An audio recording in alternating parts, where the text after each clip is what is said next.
오늘의 양식 제목 내 형제를 굳게 하라. 말씀 누가복음 22장 32절입니다. 그러나 내가 너를 위하여 네 믿음이 떨어지지 않기를 기도하였노니 너는 돌이킨 후에 네 형제를 굳게 하라.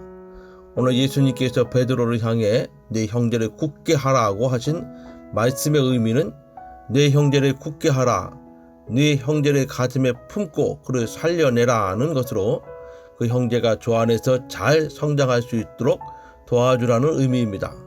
그런데 본문 앞에 예수님께서 제자들과 함께 유월절 만찬을 마치시면서 제자 중에 자신의 팔자가 있음을 밝히셨는데, 이러한 심각한 상황 속에서 제자들 사이에 누가 더 큰 자이냐를 두고 다툼이 일어납니다. 이는 사람이 어떤 생각과 가치관을 가지고 살아가느냐가 얼마나 중요한지를 보여주는 장면입니다.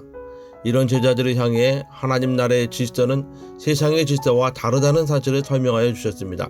예수님께서는 영적으로 큰 자는 대접을 받는 자가 아니라 섬기는 자라고 하셨습니다. 세상은 약육강식의 원리에 따라 강한 자가 약한 자를 지배하고 높은 자가 낮은 자를 다스리지만, 하나님 나라는 영적인 한 가족이기 때문에 오히려 강한 자가 약한 자를 돌봐주어야 한다는 사실을 강조하셨습니다. 즉 영적으로 큰 자는 바로 섬기는 자라는 것입니다. 그래서 예수님은 나는 섬기는 자로 너희 중에 있노라고 말씀하셨습니다. 그러면 우리가 영적 섬김의 삶을 살기 위해서는 어떻게 해야 할까요? 스스로 대성물이 되심으로 가장 큰 섬김을 보여주신 예수 그리스도를 따라가면 될 것이라고 여겨집니다. 이런 예수님께서 서로 다투던 제자들을 향해 더 이상 세상적인 가치관 속에 살지 말고 하나님 나라의 질서에 맞는 삶을 살라는 말씀입니다. 그리고 놀라운 사명을 주시며 내 아버지께서 나라를 내게 맡기신 것과 같이 나도 너희에게 맡긴다 라고 말씀하셨습니다. 그리고 곧바로 주님은 시몬아 시몬아 보라, 사단이 밀가부를 타려고 너를 청구하였잖아. 그러나 내가 너를 위하여 네 믿음이 떨어지지 않기를 기도하였노니 너는 돌이킨 후에 내 형제를 굳게 하라고 말씀하시면서 베드로에게 닥칠 시험과 회복의 진정한 의미와 참 제자로서의 역할이 무엇인지 예고하셨습니다.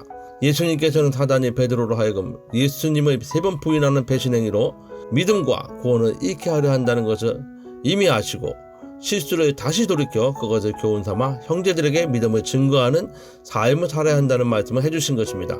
실제로 베드로는 예수님을 부인했던 실수가 평생의 교훈이 되어 다른 이의 실수를 이해하며 포용할 수 있는 큰 그릇이 되었습니다. 1995년 10월에 미국에서 실제로 일어났던 일입니다. 한 주부가 1kg이 채 되지 않은 미수가 쌍둥이 자매를 출산했습니다. 그래서 자매가 각각의 인큐베이터에 넣어졌는데 언니는 건강을 회복했지만 동생은 그렇지 못했습니다. 병원에서 갖은 조치를 취해보았지만 소용이 없었습니다. 그때 한 간호사가 예전에 읽었던 책의 치료 사례가 떠올라 건강을 회복한 언니를 동생의 인큐베이터에 넣었습니다. 그러자 언니가 동생의 어깨에 작은 손을 얹었는데 몇 분 뒤 기적이 일어나는 상황을 보게 되었습니다. 언니의 손길이 닿고 얼마 뒤 동생의 맥박이 고르게 되고 심박수가 정상으로 돌아오는 등 증세가 호전되기 시작했던 것입니다. 결국 동생은 기적처럼 살아나 건강하게 태어나였습니다. 여러분, 믿음이 연약한 자를 예수 그리스도 사랑으로 품는다면 여러분의 수준과 형편과는 상관없이 그 사람은 성령의 역사로 다시 살아나게 되는 것입니다. 이처럼 우리 개혁 공동체인 교회는 어떻게 해서든 서로를 복음의 눈으로 이해하며 힘을 주어 함께 세워나가야 합니다. 주 안에서 하나 된 지체 의식을 가지고 주변의 성도들을 돌아보아야 할 것입니다. 그렇게 하면 서로가 서로를 살리는 복음의 능력을 체험하게 될 것입니다. 그러므로 성도 여러분, 서로를 통해 더욱 든든히 세워지며 하나님 나라를 확장하는 증인이 되시기를 주님의 이름으로 기도합니다. 기도합시다.